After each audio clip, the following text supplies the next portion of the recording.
서울 연남동의 한 오피스텔에서 친구를 감금하고 살해한 혐의로 구속된 20대 2명이 검찰로 넘겨졌습니다. 이 혐의를 인정하는지 또 살인의 고의성은 있었는지 묻는 취재진에게 별다른 답변을 하지 않았는데요. 취재기자 연결해서 자세한 내용 들어보겠습니다. 이준엽 기자. 네, 사회부입니다. 네, 두 피의자가 오늘 오전 검찰에 송치됐습니다. 당시 상황 더 자세히 들어볼까요? 네, 오피스텔 살해 피의자 21살 안모 씨와 김모 씨는 오늘 아침 8시쯤 검찰에 넘겨졌습니다. 흰 줄무늬 티셔츠 차림의 안 씨와 검은 티셔츠를 입은 김 씨는 유치장에서 나와 피해자에게 미안한 마음 없는지 등을 묻는 취재진에게 아무런 대답도 하지 않은 채 경찰 호송차를 올라탔습니다. 경찰은 두 사람에게 형법상 살인죄보다 형량이 무거운 특정범죄 가중법상 보복범죄 혐의를 적용했는데요. 살인죄의 경우 사형, 무기 또는 5년 이상의 유기징역을 받지만 보복범죄는 최소 형량이 10년이기 때문입니다.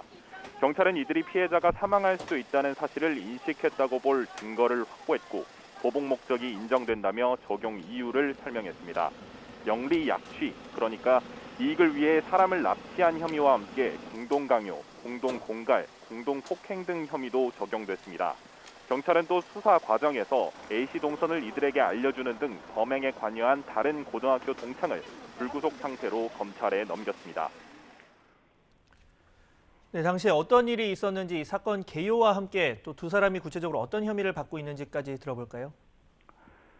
네, 안 씨와 김 씨 그리고 피해자 A 씨는 고등학교 동창 사이인데요. 지난해 9월 12일 A 씨가 노트북을 부쉈다는 이유로 서울에 데려와 폭행과 갈취 등을 벌인 게 범행의 시작이었습니다. 그러다 지난해 12월 7일 A 씨 몸에서 폭행 흔적을 발견한 아버지가 안 씨와 김 씨를 고소하기에 이르는데요. 이들 두 사람은 반성은커녕 오히려 복수할 마음을 품고 지난 3월 일에서 빚을 갚으라며 A 씨를 다시 서울로 데려왔습니다. 이후 지난 4월 1일부터 A 씨는 외출하더라도 항상 피의자들과 함께 있는 등 감금 상태에 있었던 것으로 조사됐는데요. 또 A 씨에게 강제로 고소를 취하하겠다는 계약서를 쓰게 하고 또 꾸준히 가혹 행위를 하면서 그걸 영상으로 찍기도 했습니다. 물류센터에서 두 차례 일하게 하고 일당을 가로채고 A 씨 명의 휴대전화를 개통한 뒤 판매하게 하는 등의 방식으로 600만 원가량을 갈취한 혐의도 있습니다. 특히 연남동 오피스텔로 이사한 지난 1일부터 A 씨는 전혀 외출하지 못했고 결국 지난 13일 새벽 6시쯤 해당 오피스텔 화장실에서 숨진 채 발견됐습니다.